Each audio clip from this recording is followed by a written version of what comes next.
All right, let's head over to the Penn State game. That's right. I mean, this happened earlier on in the game. Y'all saw what happened. Penn State taking on SMU at the crib. It was cold. It was a hostile environment.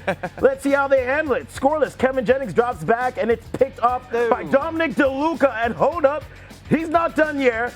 He gets into the crib. Pick six. They're up 7-0. Early in the second, Jennings looking to cook, and this cooking will make your stomach hurt. I'm talking about food poisoning because it's intercepted again for a pick six by Tony Rojas. He was all over the place. Penn State would lead 14-0 after they returned this. Their defense was making plays. Jennings was not. Later in the second, SMU fans are saying, no more picks. Lord, please deliver me from these interceptions. But as DJ Khaled would say, another one. He's a former walk-on, DeLuca. That's really cool. That was huge because that was after Penn State decided to go for it on fourth down. Now we go fast forward. Penn State looking to score, and this Katron Allen rushed for a 25-yard touchdown. Penn State dominates. They were up 21-0 there. They end up winning it 38-10. And the result of this game had a lot of people questioning. Sam, I'll come to you. They were just questioning whether SMU should have been in the playoff regardless. And what is your reaction to those that are very upset about SMU's performance right here and if they deserve this playoff spot? Yeah, we're definitely going to get to that because we have some sound as well from Kirk Herbstreit we're going to play. But, yeah, that's a question. And we can also talk about the Indiana, like those two teams about getting into the playoff.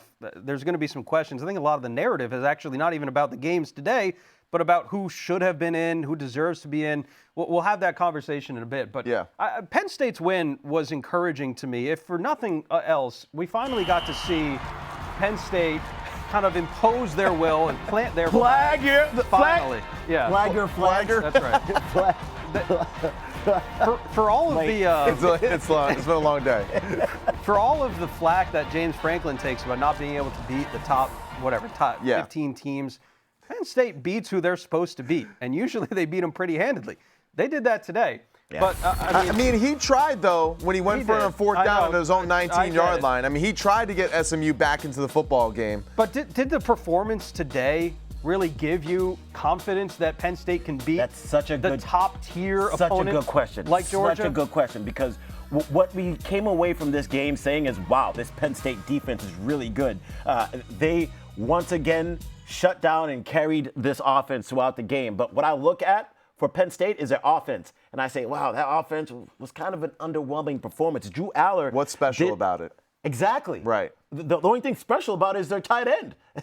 He's special, no doubt. The backs are really good. The backs are really good as well. And Drew Aller did a great job of not making the mistake. He played clean football. And that's his career. That's what he always does. That's what he's done a great job of. He's on the high end of interception to touchdown ratio in the entire country. Drew Aller is really good at that. But what I see from them is still the lack of explosive plays. We thought Andy Kotelnicki would be able to change that with this team. And their performance against SMU, they were still in it for at least going into the third quarter because the Penn State offense was still yet to generate points. Now, I do think SMU is pretty good on defense. Yes. And I think that was something that we were kind of stressing throughout the year as well. Like even Roberts, like he played extremely well today. I mean, Wilson played well today.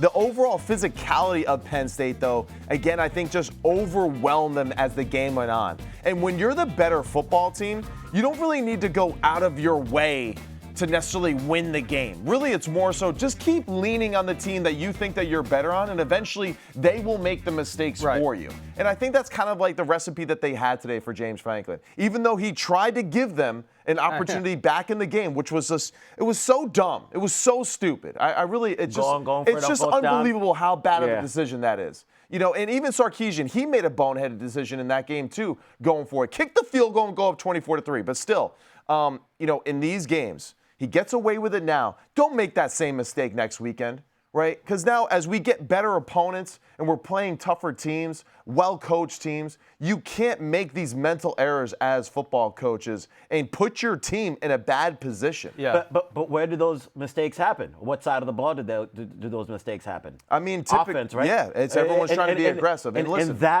that's where I see my concern for Penn State. Coach Campbell, and the Lions. Exactly. Like, I could do it too. Yeah. But their matchup against Boise State is going to be very intriguing. Yeah. Just because of Penn State, They allow just about 100 yards per game. They're one of the best rush defenses in the country. And when you talk about 12 personnel, for those out there that don't know what 12 personnel is, when you have 2 tight ends and 1 running back.